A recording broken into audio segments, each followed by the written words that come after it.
Once upon a time, 27 years after the bombs fell, there were two people, a vault dweller and a California girl. They met and sparks flew. That's when things got interesting. This is their story.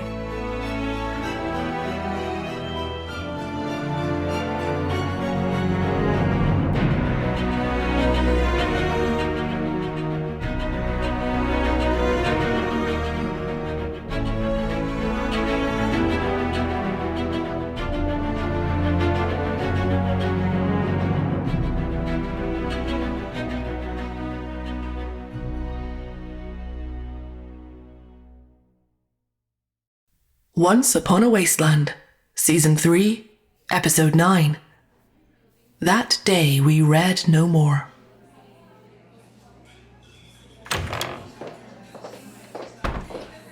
Hey, you two. I've been working on the menu for the reception and had a few ideas to run by you. Thank you, Bones. Certainly looking forward to that. But we'll need to take a rain check. Sure thing. We've got plenty of time, but some of the ingredients have limited availability. Well, now you've got my attention. Can I get you a drink? I've been working on those too. We'll have to take a rain check on that as well. Is Amanda here? No, she got a message from the bunker and rushed out of here a little while ago. She didn't send you a message? No, she didn't. We spoke with Valeria this morning and gave her a quick briefing. Very quick. Yes. We told her about Victor Zangiev's presence in Appalachia, and it might mean Cindy is in danger. Well, whatever she told Amanda, it got her very fired up. She used some words even I've never heard before. Oh dear. I knew we couldn't trust her. It was a chance we had to take. If we hadn't said anything and something happened to her. I know. It would be our fault, but still. I tried to talk her into letting me come with her at least. You know, maybe calm her down a little. You're a good influence on her. Just returning the favor, but she wasn't having it. That's not surprising.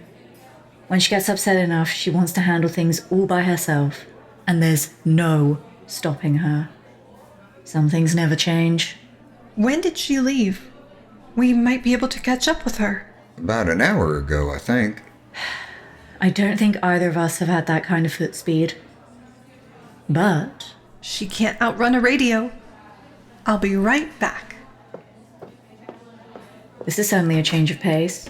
What is? We're usually warning people about Valeria. Whatever differences you all have had in the past, it's the right call. She was full of hellfire when she stormed out of here. And how have you been? I've been well, thank you. Getting back into a routine has helped. Well, such as it is, at least. I know what you mean. Even though there's not that much that's been routine around here lately, just dealing with the same kind of bullshit you're used to helps. That's a good way of looking at it. You always know how to put things into perspective. You know that? Yeah, I've heard that before. I'm sure you have. Between you and Cindy, Amanda's got a brilliant support network in place. Aren't you forgetting somebody? No, there's just been so much uncertainty lately. Things had to happen just right for me to make it back home. If I turned left instead of right at some point in those years in Grolsberg. You can't think that way. But I do. I do sometimes too. The boss would be lost without me after all. You joke, but she would. Who said I'm joking? But I'm picking up what you're laying down. Good. That makes me feel a bit less crazy. I'm not sure you should be using me as your benchmark for that. Come on, Bones. You're one of the most sane people I know. I think you need better friends.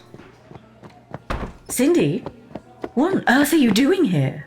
I got here as fast as I could. Where's Amanda? I heard about the hitmen. The colonel sent me with 3 escorts. Slow down. Sorry. Don't be sorry. Just Tell me what's going on.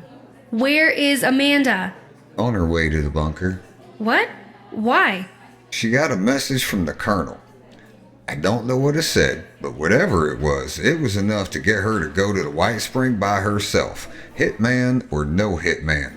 I take it you didn't cross paths with her on your way here? No. Please don't worry. Odessa is getting Valeria on the radio right now.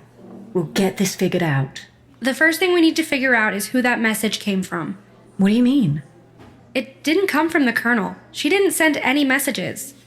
Not to Amanda, not you, not to anybody at Fort Atlas. You're certain about that? I'm positive. Could it have been Modus? Not unless he does one hell of a Valeria impression. The boss was very clear that the message came from the colonel herself. She may not have sent a message, but she did receive one. That's why I'm here. Who was it from? No idea. You know Eugenie, right? Yes, from the Blue Ridge Caravan Company. Right. She said somebody gave her an eyes-only message that was to be hand-delivered to the colonel and no one else. What does that have to do with us? The message is unreadable. Even Modus couldn't make heads or tails of it. I've never seen encryption that Modus couldn't crack. Well, it's not encrypted. It's in another language, I think. I'm not a linguistics expert, but I've seen a dozen different languages, and this doesn't look like any of them. Let me see. Oh no. I don't like that look. This is the language of the ancients. The ancients. As in... As in the great old ones. This is bad. How bad? Before we came home, Eric Blackhall let me look through some of the volumes that had previously been off limits to anyone outside of the family. There were a few, very few, fortunately, that were written in a language that he had said been handed down by the great old ones themselves. And this message is in that language. I'm afraid so. It's unmistakable. Can you translate it? Possibly. Eric taught me the basics, but if it's complicated or a different dialect...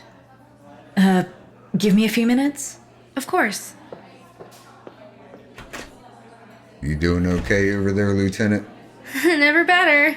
Can I tempt you with a slice of cheesecake? I've been trying out a few different recipes for the reception. Think I have a winner, but I'd love a second opinion. That sounds great.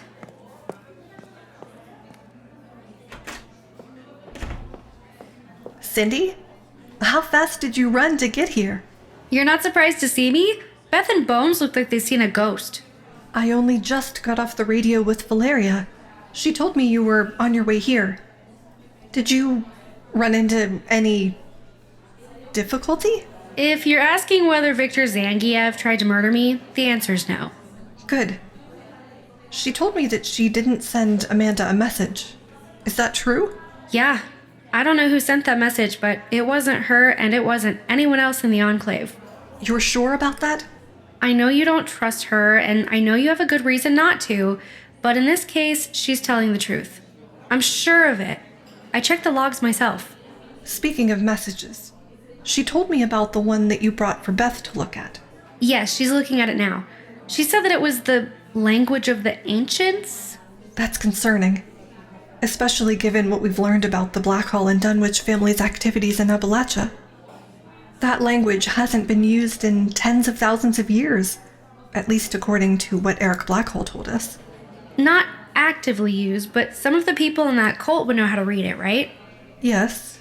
It was passed down from generation to generation so that any newly discovered texts could be translated. Eric and his father were both fluent. Beth said that it's surprisingly simple to pick up once you get the orthography and grammar down. So that means that there are probably people around who can write it too. According to the information that Greg found, all of the Blackhalls in Appalachia were wiped out by the Scorched. But with a triadic conduit here, it's logical to assume that others took their place once the region stabilized. It's logical, but it's been more than 3 years since the Scorch Plague was eradicated. Wouldn't they want to pick things up right away? The region might be too stable for them to execute their plan, whatever it is. That would explain why they want to use your wedding to eliminate the heads of all the factions. It would. 2 of the locations they'd need to secure are controlled by the strongest factions in Appalachia. And beyond that, the mutual defense agreement that Elise negotiated means that an attack on either of them would bring the Brotherhood, Foundation, and Free States together to repel them. And the Battle of Flagrante Bello showed what we can accomplish when we work together. I'm glad we've established the level of cooperation we have. Without that... Any luck? What's wrong? I think I should have taken a few more translation lessons from Eric. But it's not a total loss. Look at this. Notice anything? The Hearthstone Haven. Stephen and Mara's Inn in Cincinnati. Ugh, I was so preoccupied with the message itself, I didn't even look at the letterhead. It's all right. Something about that text just draws your eyes to it. Even without a translation of the text, this is a data point we can use. How can we use it without knowing what the message says? Let's think this through. The message was delivered to Valeria. That was a deliberate action. To your knowledge, has the Enclave ever dealt with anything surrounding the Blackhalls or Ugqualtoth? No, we've never encountered anything like this before. I've even asked Modus. He knew about Dunwich Boars, but just what was out there publicly. As far as we're aware, Beth is the only person in Appalachia who has the knowledge required to translate that message. But they didn't send it to her. They sent it to Valeria. What if... No, it can't be. I'm willing to listen to any ideas that you might have. What if they sent it to Valeria because they knew she'd send me to deliver the message to Beth? But why would someone go to all that trouble? If the Blackhalls are behind this, well, if there's one thing they love, it's an annoyingly intricate plan. We may be able to use that to our advantage. At least, eventually. The more complex the plan, the more that can go wrong. That's especially true if it's complex just for the sake of it. That's why I always use the KISS method. What's the KISS method? Keep it simple, stupid. I like that. I'll bring it up at our next officers' meeting. Did you get anywhere with the translation? I thought I had. But I have to be mistranslating it. Either that or it's idiomatic in a way that I'm not familiar with. It could be a difference in dialects.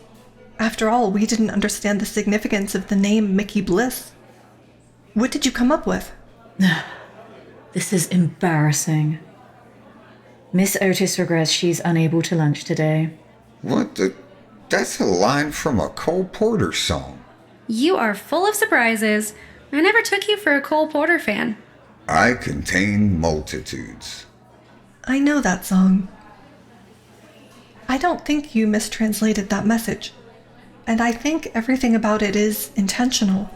The way it was delivered, the letterhead, using a song lyric with Amanda's last name, all of it. Who would do something like that? Someone who would choose to use Cockney rhyming slang as their alias just to be precious about it.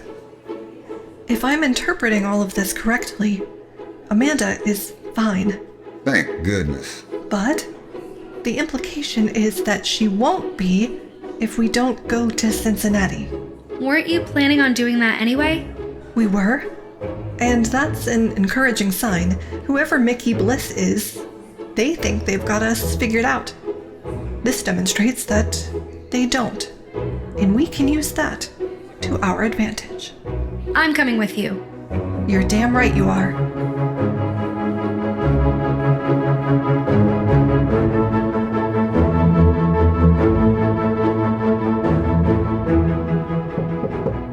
Paladin, the vertibot is just about ready.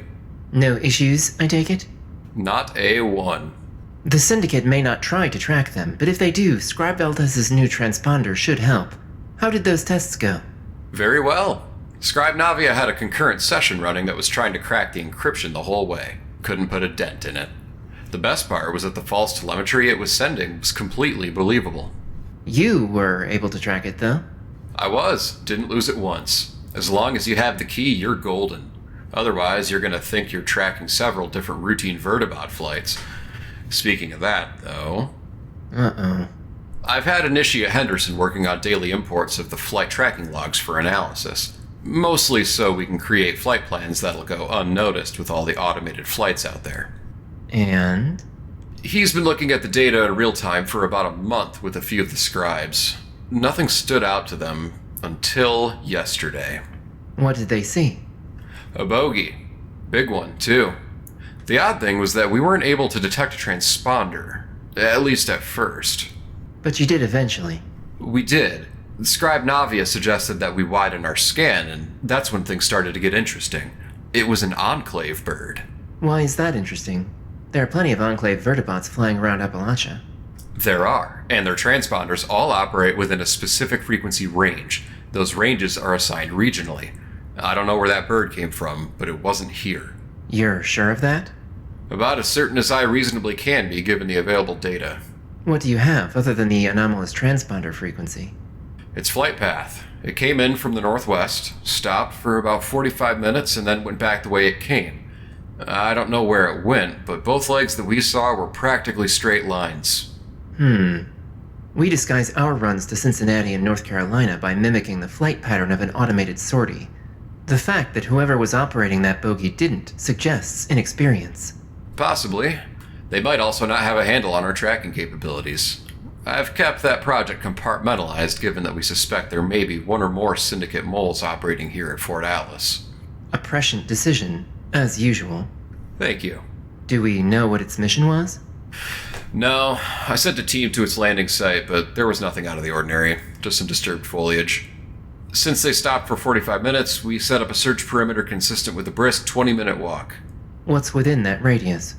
Not much. The spider's web is about 15 minutes away. Other than that, there's nothing but some homes, a couple farms, a few shops. Nothing with any strategic value. I'm reluctant to ask this, but did you reach out to the Enclave to see if it was one of theirs? I did. Carefully. My contact seemed surprised. He said that Colonel Faustina has been, how did he put it? Irritatedly dismissive of our program and has no interest in spinning up, no pun intended, one of her own.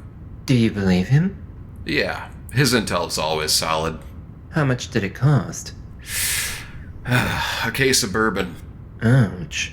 I know, it feels like an overpay, but I didn't think I had time to negotiate. He did throw in another piece of information for free. Not sure if it's useful or not. What is it? He said that the specific frequency was in the band that the Enclave used in Chicago. Interesting, I suppose, but not particularly useful without additional context. Could it have been a test flight? We ran several of those ourselves. It's possible, but it seems unlikely. This felt purposeful in a way that our test flights never did. Paladin! Hey, sorry to interrupt. It's fine, Ty. What's going on? I just got off the horn with Scribe Valdez. She's on her way with Beth and Cindy, and they're coming in hot. With Cindy? Shouldn't Valeria have her on lockdown at the bunker? And what about Amanda? All I know regarding Cindy is that she's going to Cincinnati with them. And Amanda? Scribe Valdez told me that they believe that Amanda was abducted by Zangief. I'm not complaining, but abducted? Not murdered? She didn't have time to get into the details, but she indicated that based on new intel, they're confident that she's either in Cincinnati or being taken there now. I don't get it. I'm not well versed in how the criminal underground works, but why send a hitman to abduct someone? There have to be people that specialize in kidnapping. Our intel was rock solid. They definitely sent Zangief, and there was no indication that they'd hired anyone else. It's possible that the situation changed somehow, moved up their timeline. Again, not complaining, but why not just follow through with the assassination? Kidnapping her just makes things more complicated. But it removes two significant complications from the situation on the ground here in Appalachia. Assassinating Amanda only takes one of the big three out of the picture. Kidnapping her and getting those two to chase her to Ohio takes care of all three. But only temporarily. Unless they're planning on hitting the vertibot in flight. What about the new transponder? Defense in depth, Knight Jenkins. I'm putting our two best shooters on the doors with M249s. Niedermeyer and Stratton? Yes. Hopefully, they won't have to fire a shot. but I'm not willing to take any chances. Stratton, really? Knight Maggie's drawers himself? You have a better idea? Yeah, send me. I'm a way better shot than either of those two. You are, but you're also our only set of eyes inside the Syndicate's operations. They don't know what I look like. Hell, just put Knight Stratton on the manifest, and I'll go in his place. Nobody will be the wiser. All right. The safety of the people on that vertibot is our primary concern, even over protecting Knight Jenkins' undercover identity. I'll brief the team when they arrive. We'll try to avoid burning you, Ty, but be prepared just in case. Will do. This is now an all-hands-on-deck situation. Time to light the beacons of Gondor. Light the what now? Never mind, but I'm taking you down to the library as soon as this situation is resolved. What do you need us to do? We need to protect the 3 conduit sites, as well as the location that you investigated. We don't have that kind of manpower. No, we don't. But we have friends who do. Contact the Free States and let them know that we're invoking the Mutual Defense Agreement. Yes, ma'am. I'll sound General Quarters. Whatever the Syndicate may or may not be planning on throwing at us, we'll be ready.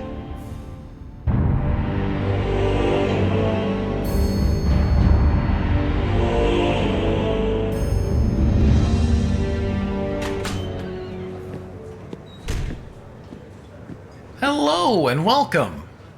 What can I get for you? A room, some food? My sister runs the best restaurant in town. Best in town. Yeah, maybe in a bit. That does sound very, very tempting. Could have at least had a beverage service. One of my friends received a message. And, well, we've never seen anything like it. Ran it by every language expert we know, and they all said the same. You know a lot of language experts? A surprising number of them, now that you mention it, yeah. Well, I'll do my best, but I only speak one language. And some would argue not particularly well. Well, you still may have some insights that will help us figure out what the hell is going on. Okay. This is the message. What the devil? The text, is it moving? Even the ink is something I've never seen before. It looks metallic, with an almost organic quality. And how about the writing itself? Does it look familiar? The characters. It's fascinating, but no. Like I said, though, I'm no expert. I'm sorry I can't be of more help. Nah, it's all right. But that's not why I wanted you to see it. I don't know anything about this. Are you sure about that? Yes, I'm sure. Anybody could have had access to that stationery. Yeah, one of those anybodies took my friend. Our parents bought cases and cases of that stationery before the war. We've been putting a few sheets in the guest rooms for years. It gives people a sense of normalcy. Think harder. Who are you? I might be able to help you even if I can't tell you who sent you that message. All right. Let's take a step back and start over. Eric Stratton, damn glad to meet you. Damn glad to meet you. Let me take another look at it. What do you see? There's a slight indentation on the paper. Someone wrote another note before this one. This page was directly under that one. Okay. And can you read it? No. Do you have a pencil? Yes, I usually use pens, but I always keep one handy in case I need it in a pinch. Most of the page is covered by that text. Looks like there is something on the bottom, though. A signature, maybe? M. Bliss. That can't be. What can't be? Oh, it's just that nobody by that name has ever checked in, and I'd know. I see. But it's not altogether surprising that someone would check in under an assumed name. It's not like we check IDs. We just count the caps. Oh, of course. Would you excuse me for a moment? I need to check on something in the restaurant. Sure. I'm gonna go step outside and get some fresh air. Take your time.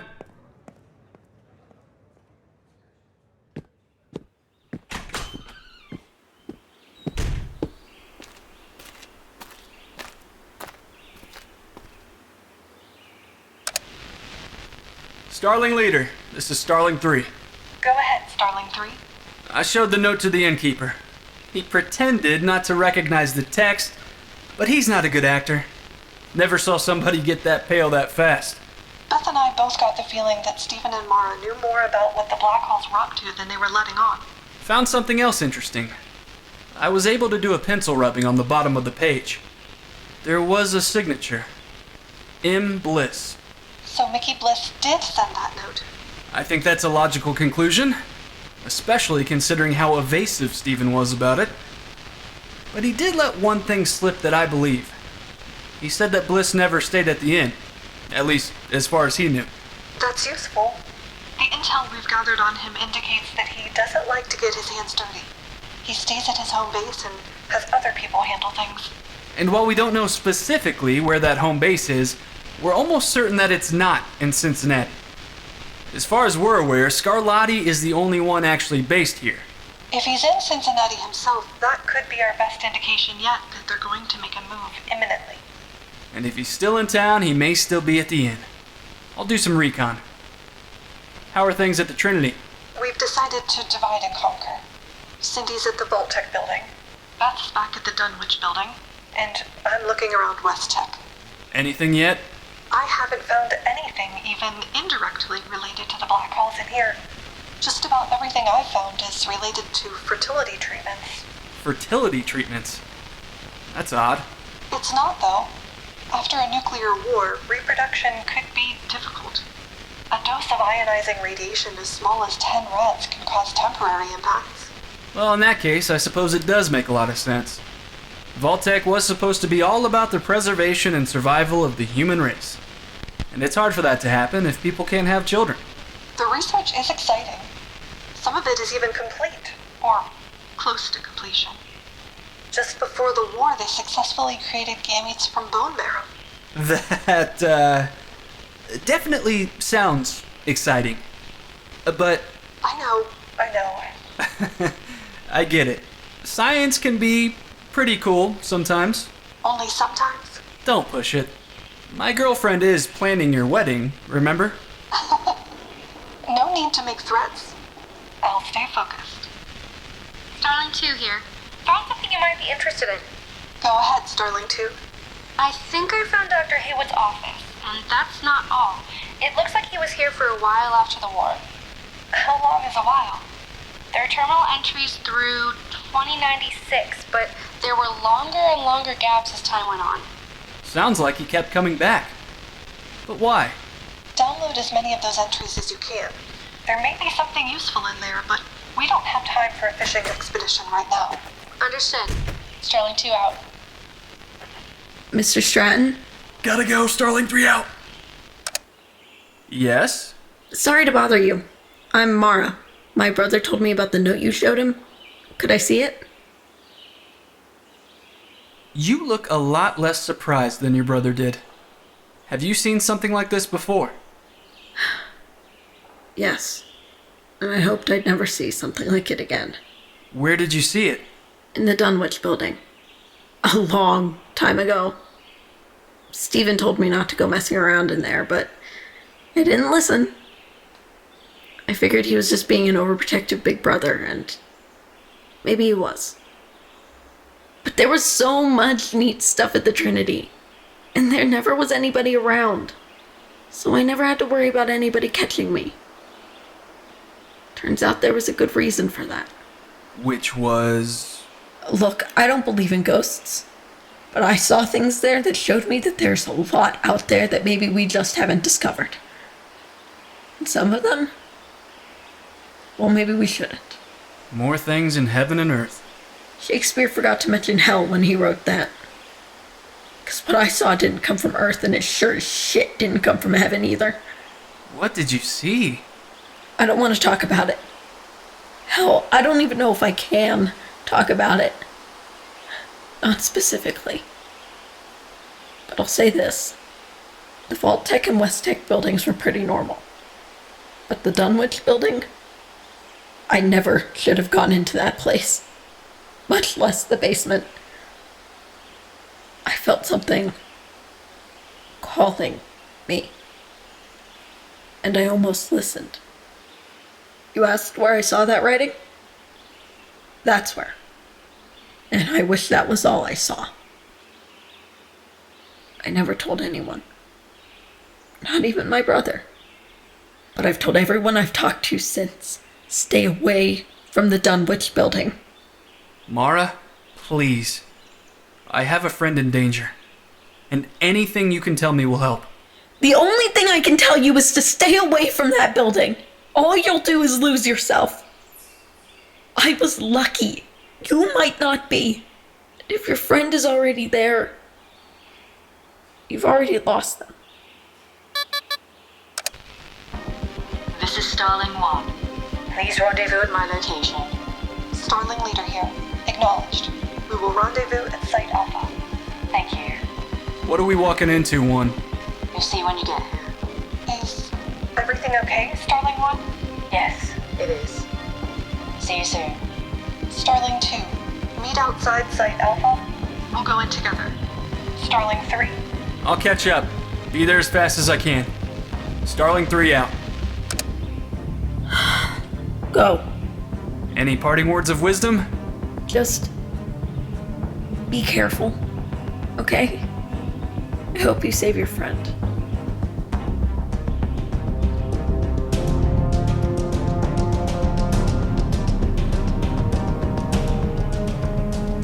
I got here as quickly as I could. Is everything all right? It is. Well, What is it? do you feel anything? No. Nothing out of the ordinary. I do. There's something here. Something powerful. How do you know that?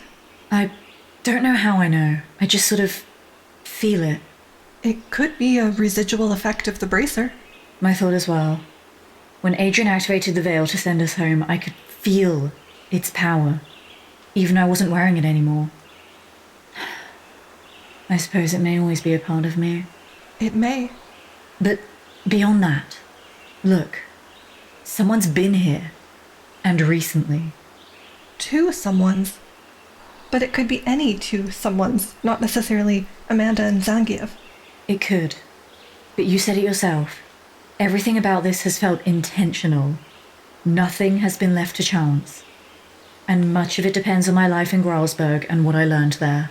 Whoever sent that message knew you could translate it, and that it would bring you here. And not just here to Cincinnati.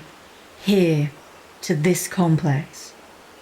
And once I was here, well, they knew I'd be drawn to this place. Did you feel anything like this when you explored the complex originally? Before you went to Gralsberg? No, nothing. Well, aside from being creeped out. I know that feeling. If it makes you feel any better. That hasn't abated even with everything else I'm feeling. All right. What does this mean? Do we go inside? Can we go inside? I think this is our best option right now. And I don't think we can wait for Ty or Cindy. I'll tell them where we are and they can follow us in when they get here. Good plan. Starling 2 and Starling 3. This is Starling Leader. Starling 1 and I are headed inside Site Alpha. Acknowledge, please. Do you read? Nothing. This doesn't make sense. You came in loud and clear. They're on their way regardless. Let's do what you said. Head inside and clear a path for them to follow. I'll open the door. Cover me. Locked. They're not going to make it easy for us, are they? Where's the fun in that? I'll pick it. Just a moment.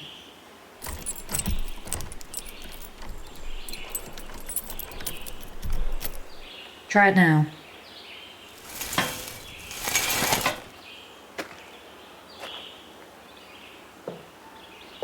Clear. Looks like the power's still on. That should make this slightly less perilous. But only slightly. This must be a service entrance. There's an elevator over here. Does it look safe? I don't think it's passed inspection since before the war, but what little I can see appears to be structurally sound. Don't suppose there's a stairwell in here somewhere? Could do with a bit of cardio, but I'm afraid not. The only door is the one we came through.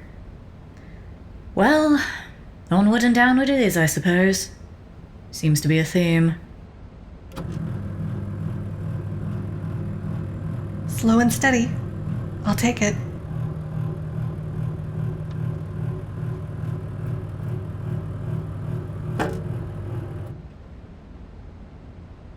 I'll take left. Roger. What is it? Look around. This room is straight out of the Blackhall Manor design collection. It looks like a waiting room. But a waiting room for what? There aren't any doors leading to other rooms. Not even a bathroom. Just the elevator. An odd design choice. We have to be missing something. I could see if this piano's in tune. Do you know the song Miss Otis Regrets? Seems like an appropriate tune for the occasion. Wait. That might be it. What might be it? When Greg was exploring that site in the ash heap, he got into a hidden chamber by playing a harp. The tune was on a painting right next to it. And you think something similar might be in play here? It's worth a try, don't you think? It is. But there are no paintings on the walls down here, much less any with sheet music on them. I'll look around. Wait, I have an idea. Both Eric and Elias used to hum a tune constantly. Drove Sylvia mad. She finally pressed Eric on it, and he said it was a leitmotif called Caroline. Been in the Blackhall family since before they even came to Gralsberg. It seems like a long shot, but I don't see any other options. Let's see if I can actually remember it.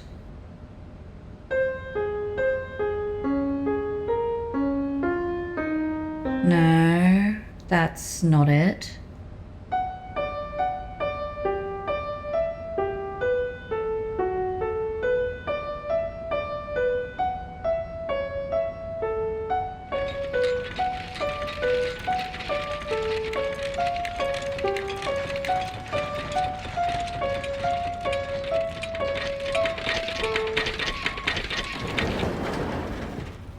That was it! It makes perfect sense now that I think about it. Passing the key down from generation to generation without even knowing it. Can't lose that kind of key. Well, unless you're tone deaf, I suppose. Well, I'm glad you're not. Me too. Shall we? We shall.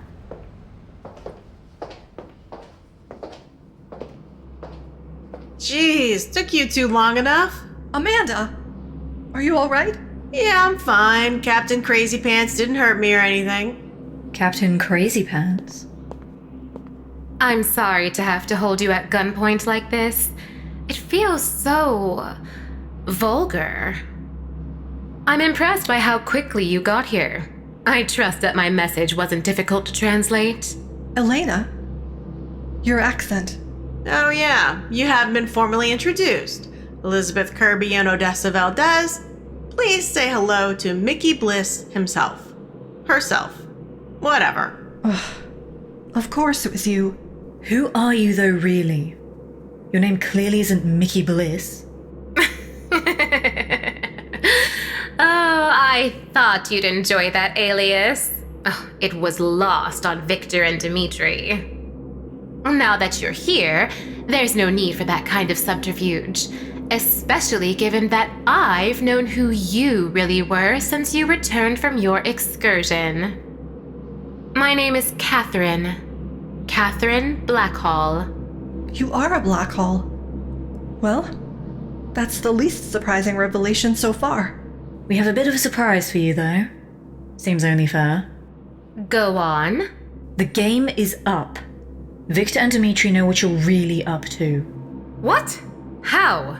We sent a message to them through Victor's old friend, Craig McCallan. They know you were using them, and this takeover of Appalachia was nothing of the sort. They don't know that you were Mickey Bliss yet, but we'll make sure that they do. It's over, Catherine. Oh, Beth. Your vision is still that narrow after all you've been through? Victor and Dimitri's usefulness ended when you came back through that doorway. I don't need them anymore. I only need you. For what? It's time to fulfill your destiny. You shirked it when you were away, but now you'll have the opportunity to embrace it. The time has come to finally call forth Ugg Qualtoth and free him from his prison. To awaken him from his slumber. I'm not gonna do that. I died once to stop it, and I'll do it again if I have to. How do you know I shirked my destiny? Both you and Odessa have been in Ugg Qualtoth's presence. I felt it the moment you returned. I can smell him on you. I don't know the details yet, of course. But I will. We are not going to help you. Fine. Fine. I'll start by killing your friend, and then I'll move on to Appalachia after killing you. You got a lot of balls, lady. You have any idea who you're fucking with? I do. That's why I've been careful.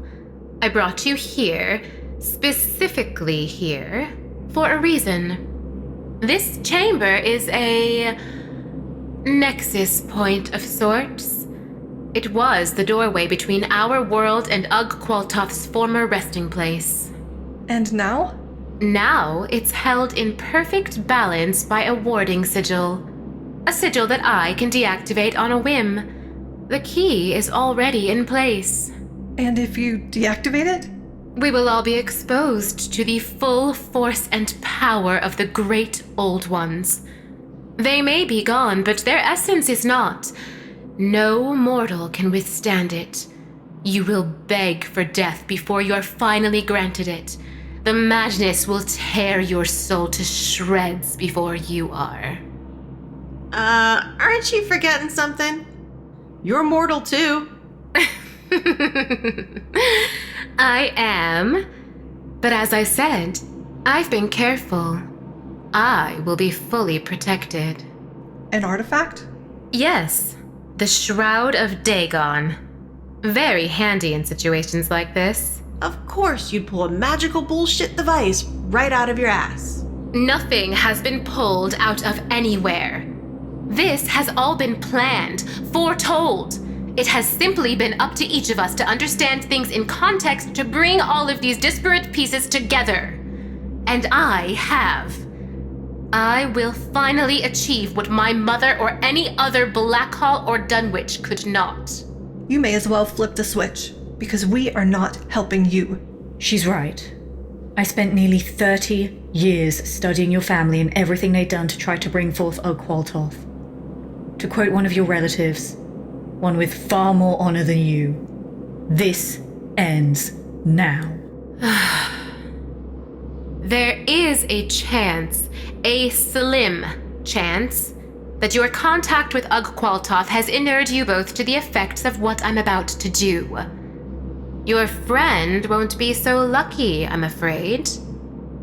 It's a pity. I was growing to like you, Amanda. Ha! Fuck you. And I would have liked to have worked alongside you both.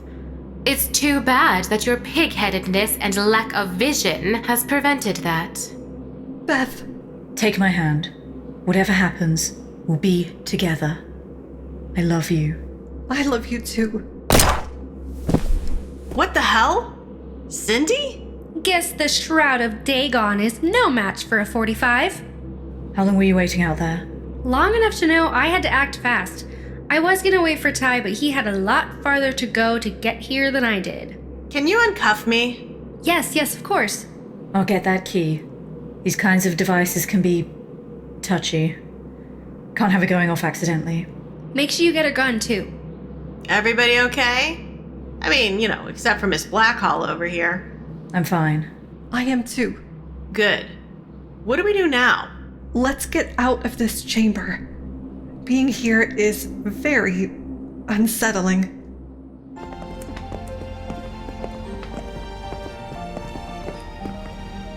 We owe Victor and Dimitri a meeting. We need to explain everything that's happened. and negotiate a truce of some sort. For what it's worth, I never got the vibe that either of them were all that interested in Appalachia anyway. I think we'll be able to work something out. I'll contact Paladin Romani and send a detail here to secure the site. They'll lock things down the best they can and bring any tech or artifacts back to Fort Atlas for analysis. They'll need to make sure that if any of the Blackhalls come calling, they won't have easy access to this chamber or the Veil. It's too dangerous. Of course. I'll grab that shroud of whoever off Kathy. It's not like she needs it anymore. Is this finally over? Like, really over? For now, at least. But we don't know how many Blackhalls are still out there. One thing I learned in Grasberg is that they never give up. At least there's one less of them to worry about. About that. Oh no. What now? She's gone. Gone? The only way out of that chamber was the way we came in. The only one we could see. Those sorts of chambers often have things hidden from view, both physical and metaphysical. I have the key, so at least no one can deactivate that warding sigil. Okay, not ideal, but she's on the run, and I guarantee that Victor and Dimitri want her dead. She's gonna have to hightail it out of town. Agreed. Alright, let's lock this place up and get the hell out of here. I like the sound of that. Yeah, I want you all rested up for the bachelorette party. I got big plans. That's terrifying. Exciting, but terrifying. Oh, you have no idea, babe. This is going to be art. I'll take your word for it. She won't even tell me what she's planning. It must be good. I'll give you a hint. That room in the basement I won't let you near, we're going in. Oh, now you have my curiosity piqued. Don't worry, you'll be recovered in time for the wedding. Probably.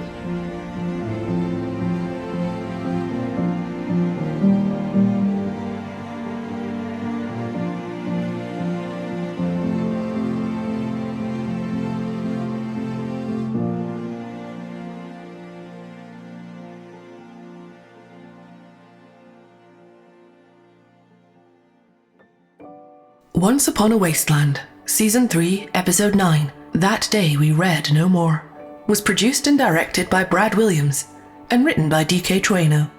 Starring Letitia Lemon as Elizabeth Kirby, Vitriol Plays as Odessa Valdez, and Lucy Middleton as Amanda Otis. Also starring Pandora Beatrix as Layla Romani and Maria Cheshire as Cindy Connors. Featuring Justine Leah Hintz as Elena Sorokin, Eric B. Rowland as Bones, Benjamin Campbell as Knight Gregory Carlson, Dexter Howard as Knight Tyler Jenkins, Justice Margovsky as Stephen, and Beck Hughes as Mara. Opening narration by Ashley Sakon. I'm Kirsty Harrison. Please join us for our next episode, our season finale, Season 3, Episode 10, Unbroken Still Through All. Unbroken Still Through All. Or another take if you don't like that one.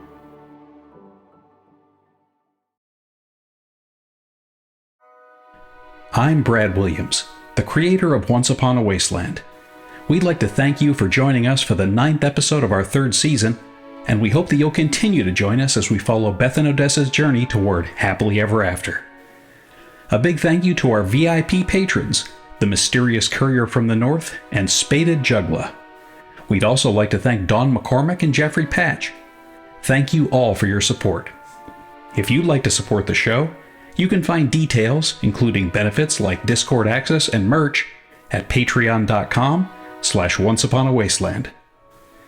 For more information on our show, visit our website, onceuponawasteland.com, where you'll find show information, scripts for each episode, artwork, and more. You can also find us on Twitter at onceupon76pod, Blue Sky at onceuponawasteland.com, and on Instagram and Threads at onceuponawasteland. If you like this episode, please leave a rating and review, which helps other listeners find us, and we hope you'll subscribe as well. Word of mouth is vitally important, so please tell your friends. If you have any comments, questions, or concerns, you can reach out to us directly on Twitter via email at brad@onceuponawasteland.com or on Discord at Reticent Duet. Thank you.